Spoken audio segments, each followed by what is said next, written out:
किस्तवार बुशरा बीबी को डैमेज करने के लिए, उनकी साख को मुतासिर करने के लिए और उनकी वसातत से चेयरमैन पीटीआई के इमेज को डैमेज करने के लिए जो एपिसोड्स वाइज कुछ चीज़ें हैं वो सामने आ रही हैं। पहला एपिसोड बुशरा बीबी की डायरी की सूरत में आया कि बुशरा बीबी मुल्क के टॉप जो बिजनेसमैन हैं उनके साथ राब्ते में थी, जो टॉप यूट्यूबर्स हैं उनके साथ राब्ते में थी। उनको बताया जाता था कि आपने क्या नैरेटिव बनाना है, क्या चीज़ जो है वो मार्केट के अंदर फ्लोट करनी है। कि बुशरा बीबी बहुत सारे ऐसे लोगों के साथ भी राब्ते में थी, फराह गोगी है, बिजनेसमैनों के अंदर मलिक रियाज है। तो इस तरह के लोगों के साथ भी उनकी जो कॉन्वर्सेशन है वो टेक्स्ट फॉर्म के अंदर भी और ऑडियो फॉर्म के अंदर भी। बताया ये जा रहा है कि कुछ ऑडियोज़ अब ऐसी हैं जो मार्केट के अंदर आएंगी और उन ऑडियोज़ में तहलका खेज़ इंकशाफात होंगे। जो ताकतवर हल्के या कंसर्न क्वार्टर्स हैं वो भी ज़्यादा देर तक चेयरमैन पीटीआई को शायद अटक जेल में ना रख सकें। चेयरमैन पीटीआई भी ये पैगाम पहुँचा रहे हैं अपने दोस्तों के लिए और अपने अजीज़ व अकारिब के लिए कि आपने बुशरा बीबी का ख्याल रखना है। उसका बहुत बड़ा जो रीज़न है वो फवाद चौधरी जैसे लोग हैं और फवाद चौधरी एक बार फिर इस्टेब्लिशमेंट के करीब होने की कोशिश कर रहे हैं। उसके बाद उनकी अहलिया हिबा फवाद वो निगरां वज़ीर आज़म अनवारुल हक काकड़ साहब की जो हल्फ बर्दारी तकरीब है जो ईवान सदर में हुई, उस हल्फ बर्दारी तकरीब में शिरकत के लिए वहाँ पर पहुँच गई। सिर्फ मामला शिरकत तक महदूद नहीं रहा बल्कि वो आर्मी चीफ से मुलाकात करने की इस कदर मुतमन्नी थी, इस कदर ख़्वाह थी कि जो सिक्योरिटी के लोग खड़े हुए थे उन सिक्योरिटी एहलकारों को वो साइड पे करते हुए आर्मी चीफ तक पहुंचने में कामयाब हो गई। अस्सलाम वालेकुम मेरे सादा से पाकिस्तानी, मेरा नाम रेहान तारिक है और आप मेरा यूट्यूब चैनल और फेसबुक पेज देख रहे हैं। अटक जेल और अटक जेल का कैदी, जहां अटक जेल की दीवारें बहुत ऊंची हैं वहीं अटक जेल के कैदी का हौसला भी बहुत बुलंद है। उस हौसले को तोड़ने की कोशिश की जा रही है, तरह तरह के हरबे आजमाए जा रहे हैं, लेकिन रिपोर्टेडली अटक जेल के उस कैदी का हौसला मांद नहीं पड़ रहा है।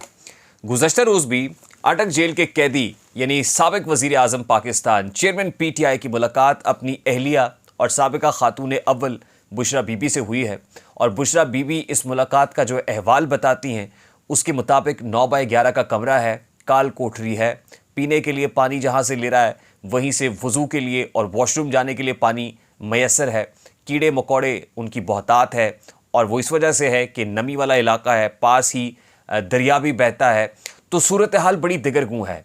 लेकिन अटक जेल के अंदर से इस वक्त जो खबरें बाहर आ रही हैं उनके मुताबिक जेल के अंदर भी मौजूद जो कैदी हैं उनके हौसले भी बुलंद बताए जा रहे हैं। बताया जा रहा है कि सूरत हाल खासी चेयरमैन पीटीआई के हक में है। बुशरा बीबी और चेयरमैन पीटीआई इमरान खान की इस मुलाकात में बुशरा बीबी ने इमरान खान को मजबूत रहने का, हौसला बुलंद रखने का पैगाम दिया है और ये पैगाम दिया है कि आपने घबराना नहीं है। यानी वही पैगाम जो चेयरमैन पीटीआई कभी पब्लिक को दिया करते थे, आज उनकी अहलिया उनको ये पैगाम दे रही हैं कि आपने घबराना नहीं है। लेकिन साथ ही चेयरमैन पीटीआई भी ये पैगाम पहुँचा रहे हैं अपने दोस्तों के लिए और अपने अजीज़ व अकारिब के लिए कि आपने बुशरा बीबी का ख्याल रखना है। दूसरी तरफ जो हरबे आजमाए जा रहे हैं, जो तरीके इस्तेमाल किए जा रहे हैं चेयरमैन पीटीआई को तोड़ने के लिए, या आप यूँ कहिए कि जिस डील और ढील की बातें होती हैं वो डील या ढील क्यों मैच्योर नहीं हो पा रही, इस पर ज़रा रोशनी डालने की ज़रूरत है। साबिक वज़ीर आज़म चेयरमैन पीटीआई इमरान खान को ये मालूम था कि उनकी गिरफ्तारी होनी है और गिरफ्तारी का इदराक होते हुए उन्होंने अपने आप को मेंटली प्रिपेयर किया है। उसके लिए ना सिर्फ मेंटली प्रिपेयर किया गया बल्कि फ़िज़िकली भी प्रिपेयर किया गया। एक्सरसाइज चेयरमैन पीटीआई ने ज़रा ज़्यादा बढ़ा दी। उनको पता था कि अगले 2-3 साल भी अगर उनको जेल में रखा जाता है तो वो जेल में रहने के लिए पूरे तरीके से जिस्मानी और ज़हनी तौर पर फिट हों। और यही वजह है कि बुशरा बीबी भी चेयरमैन पीटीआई को मेंटली प्रिपेयर कर रही थी कि अब अगली मंजिल या अगला पड़ाव उनका जेल में होने वाला है। तो शायद यही वजह है कि चेयरमैन पीटीआई अगले 2-3 साल के लिए तो जेल में रहने के लिए तैयार है और उनको पता है कि उनको बेशक बी कैटेगरी या ए कैटेगरी की जेल ना भी दी जाए, वो इस जेल के अंदर भी सर्वाइव कर सकते हैं, जो यकीनन एक डिफरेंट बात है। एक अनॉमली इसलिए है कि जो मुल्क के साबिक वज़ीर आज़म हैं वो काफ़ी सहल वाक़े हुए। अगर हम रीसेंट पास्ट के अंदर देखें तो साबिक वज़ीर आज़म नवाज शरीफ साहब जेल के अंदर उतना लंबा अरसा नहीं गुजार सके, हालांकि उनको जो कैटेगरी है वो बेहतर कैटेगरी, यानी जो वज़ीर आज़म को जेल में कैटेगरी दी जाती है ए क्लास, वो ए क्लास दी गई थी। उसमें फ्रिज भी मौजूद था, उसमें टीवी भी मौजूद था, उसमें एसी भी मौजूद था, उसमें मुशक्कती भी मौजूद थे, उसमें सुपरिटेंडेंट जो है वो भी फैसिलिटेटर का रोल प्ले कर रहा था। लेकिन अभी अटक जेल के अंदर बहुत सारा स्टाफ, बहुत सारे जो लोग वहाँ पर अपॉइंटेड थे, डिप्यूटेड थे, उनको तब्दील कर दिया गया है। वहाँ पर मैसिव रीशफलिंग हुई है। ट्रांसफर पोस्टिंग्स हुई हैं, सिर्फ इस खदशे के पेश नज़र कि वहाँ पर पुलिस एहलकारों का और चेयरमैन पीटीआई का कुछ साजबाजना हो गया हो। फिर ये कहा गया कि वहाँ पर मौजूद जो एक पुलिस एहलकार है वो चेयरमैन पीटीआई के साथ कोड वर्ड्स के अंदर बातें करता था और उनको फैसिलिटेट करने की कोशिश की जाती थी। तो इस खदशे के पेश नज़र ट्रांसफर पोस्टिंग्स भी हो गई हैं। किस्तवार बुशरा बीबी को डैमेज करने के लिए, उनकी साख को मुतासिर करने के लिए और उनकी वसातत से चेयरमैन पीटीआई के इमेज को डैमेज करने के लिए जो एपिसोड्स वाइज कुछ चीज़ें हैं वो सामने आ रही हैं। पहला एपिसोड बुशरा बीबी की डायरी की सूरत में आया और उस डायरी में ये इस्टेब्लिश करने की कोशिश की गई कि बुशरा बीबी किस तरह चेयरमैन पीटीआई को कंट्रोल करती थी, यानी उनकी निजी ज़िंदगी के अंदर भी उन्होंने क्या खाना पीना है ये भी बुशरा बीबी बताती थी, और फिर सियासी ज़िंदगी के अंदर भी क्या स्ट्रैटेजी बनानी है इस्टेब्लिशमेंट में। ख़ास तौर पे उस डायरी में जो कॉनोटेशंस इस्तेमाल की गई उसमें कहा गया कि वो जनरल बाजवा को मामू कहकर पुकारती थी और इस तरह से इमरान खान को गाइड करती थी कि आपने जनरल बाजवा के साथ यानी मामू के साथ अब क्या रवैया इख्तियार करना है, किसको पार्टी में रखना है, किसको पार्टी से बेदखल कर देना है। और फिर इवन अब वकला या लीगल टीम को भी बहुत सारी इंस्ट्रक्शंस दी जाती थी। ये तो आ गया पहला एपिसोड जो बुशरा बीबी की डायरी की सूरत में था।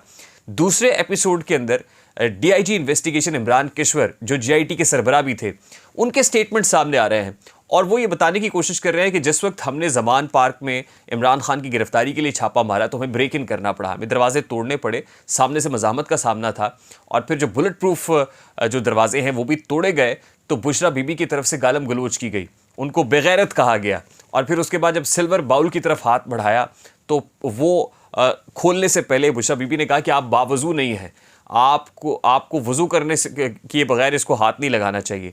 खैर वो जब सिल्वर बाउल खुला तो बताया जा रहा है कि उसमें कागज़ की राख थी, कुछ तावीज़ थे जिन पर क्या लिखा हुआ था वो काबिल फ़हम या समझा नहीं जा सकता था।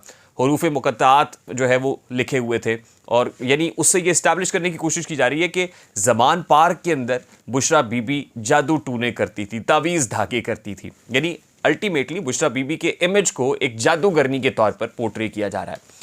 तीसरी इंपॉर्टेंट चीज़ जो अगली किस्त की सूरत में आएगी वो ये बताया जा रहा है कि जाए वक़ुआ से कुछ मोबाइल फ़ोन्स बरामद हुए थे। एक मोबाइल फ़ोन इमरान खान का था, 2 मोबाइल फ़ोन्स बुशरा बीबी के थे, एक सैटेलाइट फ़ोन था और उन मोबाइल फ़ोन्स का फोरेंसिक करा लिया गया है और फोरेंसिक से मिलने वाली डिटेल्स ये बताती हैं कि बुशरा बीबी मुल्क के टॉप जो बिजनेसमैन हैं उनके साथ राब्ते में थी, जो टॉप यूट्यूबर्स हैं उनके साथ राब्ते में थी। उनको बताया जाता था कि आपने क्या नैरेटिव बनाना है, क्या चीज़ जो है वो मार्केट के अंदर फ्लोट करनी है, इमरान खान के इमेज को कैसे आपने पोर्ट्रे करना है।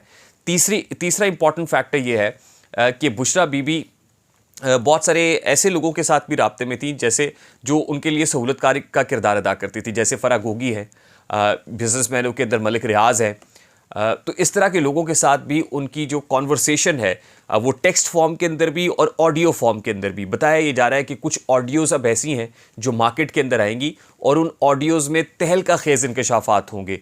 बताया ये जाएगा कि कैसे बुशरा बीबी ने मुख्तलिफ बिज़नेस कम्युनिटी के ज़रिए से, बिज़नेसमैनों के ज़रिए से फ़ायदा हासिल किया, यूट्यूबर्स के ज़रिए से प्रोपेगेंडा किया, मार्केट के अंदर एक बयानिया बनाने की कोशिश की गई और किस तरीके से उन्होंने फ़रा गोगी को मुल्क से फ़रार कराया और फिर उनको एक वकील करके भी दिया जिसका नाम अज़हर सिद्दीक है। तो बहुत सारी ऑडियोज़ अब किस्तवार मार्केट के अंदर आएंगी और मीडिया पे इसका ढिंढोरा पीटा जाएगा, सोशल मीडिया के ऊपर इस पर बहुत सारे व्लॉग्स होंगे और इसका मकसद एक ही होगा कि बुशरा बीबी के इमेज को गंदा किया जाए और बुशरा बीबी के इमेज के थ्रू इमरान खान को तोड़ा जाए, इमरान खान को गंदा किया जाए, क्योंकि इमरान खान इस वक्त बुशरा बीबी को लेके बहुत ज़्यादा पॉजिटिव दिखाई देते हैं। तो अटक जेल के अंदर जो सूरत हाल है ये सब करने से मकसूद ये है, डेस्टिनेशन ये अचीव करना मकसूद है कि चेयरमैन पीटीआई किसी ना किसी तरीके से कोई डील ले लें या वो ढील पर आमादा हो जाए और उसके ज़रिए से वो पत्ता तो साफ़ हो जाए, क्योंकि जो ताकतवर हल्के हैं या कंसर्न क्वार्टर्स हैं वो भी ज़्यादा देर तक चेयरमैन पीटीआई को शायद अटक जेल में ना रख सकें और अटक जेल में उनको मज़ीद रखना या ज़्यादा देर तक उनको वहाँ पर कैदोबंद की तकलीफ़ जो है वो देना वो शायद प्रैक्टिकली पॉसिबल नहीं हो सकेगा। लेकिन रेजिस्टेंस देने से या प्रेशर बढ़ाने से जो टारगेट अचीव करना है वो अचीव करना इसलिए ज़रूरी है कि इसी दौरान ही चेयरमैन पीटीआई को पॉलिटिकल बैटलफील्ड से आउट कर दिया जाए। लेकिन वो पॉलिटिकल बैटल ग्राउंड से आउट होने को तैयार नहीं है, ना ही वो मुल्क से बाहर जाने को तैयार है। अब देखना यह है कि कितनी देर तक उनको मज़ीद अटक जेल के अंदर रखा जाता है, क्योंकि उनकी जो ए और बी कैटेगरी जेल के लिए दरख्वास्त है वो भी कोर्ट के अंदर मौजूद है। अगर उनको मज़ीद बेहतर कैटेगरी की जेल मिल जाती है, क्योंकि ये तो this is the least they could do, ये मिनिमम है जो किया जा सकता था। अब अगर इससे बेहतर होता है तो जाहिर है आने वाले दिनों में उनकी मुश्किलात जो है ज़्यादा नहीं होंगी बल्कि कम हो जाएंगी। अगर बेटर कैटेगरी के अंदर मिलता है या ए कैटेगरी के अंदर वो अडियाला जेल के अंदर चले जाते हैं या कोट लखपत जेल के अंदर उनको शिफ्ट किया जाता है, तो मामलात इससे ज़्यादा मुश्किल नहीं होंगे बल्कि आसान हो जाएंगे। और उनको फेस करना, उसके लिए 2-3-4 साल जेल के अंदर गुजार लेना, ये कोई बहुत ज़्यादा मुश्किल नहीं होगा चेयरमैन पीटीआई के लिए। तो इसलिए ताकतवर हल्के बाहर सूरत कोशिश करेंगे कि अगले आने वाले 1-1.5-2 महीने के अंदर अंदर ही अपना टारगेट अचीव करने की कोशिश करें। लेकिन वो टारगेट अगर अचीव ना हुआ तो जो माइनस होता हुआ चेयरमैन पीटीआई या अटक जेल का कैदी है वो एक बार फिर प्लस हो जाएगा। और अगर वो प्लस हो जाता है तो फिर बहुत से लोगों के लिए ख़तरा बढ़ जाएगा। और वो इससे भी इंडिकेशन मिलती है कि मुख्तलिफ ऐसे फैसले किए जा रहे हैं कि किसी तरह उसकी जमात को कॉर्नर्ड किया जाए। जैसे इलेक्शन कमीशन ऑफ पाकिस्तान ने गुज़श्ता रोज़ एक फ़ैसला किया और उस फैसले के मुताबिक ओपिनियन पोल्स या एग्ज़िट पोल्स ऑर्गेनाइज़ नहीं किए जा सकेंगे। यानी इंतखाबात से मुतालिक जो सर्वे किए जाते हैं कि कौन सी पार्टी का पलड़ा भारी है, या एग्जिट पोल्स जैसे ही वोट कास्ट करने के बाद लोग निकलते हैं तो उनका ओपिनियन लिया जाता है, तो ये ओपिनियंस अब नहीं लिए जा सकेंगे। सोशल मीडिया के ऊपर भी इस तरह के पोल्स नहीं बनाए जा सकेंगे। इसका मकसद एक ही नज़र आता है कि इस वक्त जो पॉपुलैरिटी है लोगों को ना बताया जाए, ना दिखाया जाए कि इस वक्त पॉपुलर कौन है। तो अगर ये हरबे आने वाले 2-3 महीने के अंदर कारगर साबित ना हुए तो फिर चेयरमैन पीटीआई गेम में वापस आ सकते हैं। और यही वजह है कि मुश्किल इस वक्त बहुत ज़्यादा बढ़ी हुई है। यही वजह है कि इलेक्शंस को डिले करने की कोशिश की जा रही है ताकि एज़ अर्ली एज़ पॉसिबल, मतलब कुछ वक्त लेके चेयरमैन पीटीआई को किसी किनारे लगाया जा सके। ये जो मामला भी हवा में मुअल्लक है, ये किसी मंतकी अंजाम को पहुँच जाए, लेकिन अभी तक ये होता हुआ नज़र नहीं आ रहा है। और अब प्लान बी के ऊपर भी गौर शुरू हो गया है। वो प्लान बी ये है कि अगर चेयरमैन पीटीआई को सियासी मैदान का हिस्सा रखना है तो फिर किस तरह रखा जा सकता है, यानी उसके लिए क्या टीओआरस होंगे। और फिर उनको मैदान में रखना इसलिए ज़रूरी होगा कि जिस लेवल प्लेइंग फील्ड की बात की जाती है, एक तो फ़ौज का इमेज भी डैमेज ना हो और फिर साबिक वज़ीर आज़म नवाज शरीफ को जो मुल्क में वापस लाना है वो भी इसी के साथ मशरूत है कि अगर उनको वापस अभी ले आते हैं और इमरान खान जेल में होते हैं तो इससे तो इमेज मज़ीद ख़राब होगा। पता ये चलेगा कि एक तरफ तो दूसरे को रिलीफ दिया जा रहा है, साबिक वज़ीर आज़म को, और एक साबिक वज़ीर आज़म को अटक जेल के अंदर रख के मैक्सिमम प्रेशर डाला जा रहा है। तो अभी कंसर्न क्वार्टर्स भी इस बात के मुतहम्मिल नहीं हो सकते। इसके लिए ज़रा टाइम बाइंग की जा रही है और मिनिमम जो एजेंडा है उसको अचीव करने की कोशिश की जा रही है कि अगर उनको पॉलिटिकल बैटल ग्राउंड का हिस्सा रखना भी है तो किस हद तक रखना है। चलिए वो रख लेते हैं ताकि सांप भी मर जाए और लाठी भी ना टूटे। अब ये मकसद अचीव करना बहुत मुश्किल है, जुए शीर लाने के मुतरादिफ है, और आने वाले दिनों में देखना ये है कि ये अचीव हो भी सकता है या अचीवेबल नहीं है। दूसरी तरफ इमरान खान के जो पुराने साथी हैं अब वो अपने लिए राह बनाते हुए नज़र आ रहे हैं। यानी वो लोग जिन्होंने असल में इमरान खान को इस स्टेज पर पहुंचाया और उनकी मौत का, सियासी मौत का बाइस बने, मतलब कहने को जो इस वक्त मौत वाक़या हुई है चेयरमैन पीटीआई और पीटीआई की पॉलिटिकली, उसका बहुत बड़ा जो रीज़न है वो फवाद चौधरी जैसे लोग हैं। और फवाद चौधरी एक बार फिर इस्टेब्लिशमेंट के करीब होने की कोशिश कर रहे हैं। जैसे ही निगरान वज़ीर आज़म अनवारुल हक काकड़ का नाम सामने आया, फवाद चौधरी ने तारीफ़ों के पुल बांधने शुरू कर दिए और ये पोज करने की कोशिश की कि वो उनके दोस्त हैं और बहुत ही मोतदिल इंसान है, बड़े पढ़े लिखे इंसान है। और फिर इवन ये कि उनको मुबारकबाद देने के लिए वो उनके घर भी पहुँच गए। उसके बाद उनकी अहलिया हिबा फवाद वो निगरान वज़ीर आज़म अनवारुल हक काकड़ साहब की जो हल्फ बर्दारी तकरीब है जो ईवान सदर में हुई, उस हल्फ बर्दारी तकरीब में शिरकत के लिए वहाँ पर पहुँच गई। सिर्फ मामला शिरकत तक महदूद नहीं रहा बल्कि वो आर्मी चीफ से मुलाकात करने की इस कदर मुतमन्नी थी, इस कदर ख़्वाह थी कि जो सिक्योरिटी के लोग खड़े हुए थे उन सिक्योरिटी एहलकारों को वो साइड पे करते हुए आर्मी चीफ तक पहुंचने में कामयाब हो गई। हत्ता कि वहां पर मौजूद जो सिक्योरिटी अमला है उन्होंने हिबा फवाद को रोकने की कोशिश की, लेकिन सिक्योरिटी अमले के साथ धक्कम पेल हुई। धक्का देते हुए वो reportedly army chief general Syed Hafiz Asim Munir तक पहुंची और फिर जाके कुछ गुफ्तो शनीद भी हुई, बात भी की। यानी बज़ाहिर तो ये लगता है कि जैसे अनवारुल हक काकड़ साहब से जो नामजद निगरान वज़ीर आज़म थे, जब वो अभी हल्फ नहीं लिया था उन्होंने, उस वक्त उनकी जो मुलाकात हुई है, हो सकता है वहाँ जाकर भी फवाद चौधरी और उनकी अहलिया ने उनसे राय लेने की कोशिश की हो कि इस वक्त माहौल कैसा है, इस वक्त पानी की गहराई क्या है। और हो सकता है उनके पुराने दोस्त जो नामजद निगरान वज़ीर आज़म थे उन्होंने मशवरा भी दिया हो कि भाई हल्फ बर्दारी तकरीब में भी आप आएँ और कोशिश करें कि इस तरीके से आप आर्मी चीफ को अप्रोच करें, किसी तरीके से उनको ये पैगाम पहुँचा दें कि आप तौबा ताइब हो गए हैं और आप पर जो सियासत के दरवाजे हैं वो बंद ना किए जाएं आप प्रैक्टिकली पॉलिटिक्स करेंगे, नीवे नीवे होके करेंगे, सर उठाएंगे नहीं, बल्कि इस्टेब्लिशमेंट की छत्र छाया में रहेंगे, जैसा कि आप माजी में हमेशा रहे हैं और जेएलएम के चौधरी हों और वो इस्टेब्लिशमेंट के साथ मत्था लगा के सियासत करें। ऐसा प्रैक्टिकली पॉसिबल नहीं है।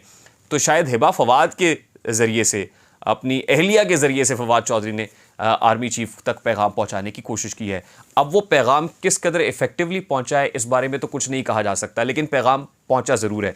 जिसके बाद फवाद चौधरी साहब का एक ट्वीट आया और ये कहा उन्होंने कि निगरान वज़ीर आज़म ने मुझसे कहा है कि सितंबर के आखिरी हफ्ते में या अक्टूबर के पहले हफ्ते में वो जेहलम का दौरा करेंगे। और फिर फवाद चौधरी ये कहते हैं कि वो अपने जेहलम के अवाम के लिए, अपने वोटर्स के लिए जो है वो अपना सियासी सफ़र जारी रखेंगे। और ये भी बता रहे हैं कि उनका ताल्लुक़ एक सियासी ख़ानदान से है और हमारे ख़ानदान के सबके साथ ही बड़े अच्छे ताल्लुकात रहे हैं और पॉलिटिकली हम लोग बड़े कनेक्टेड हैं।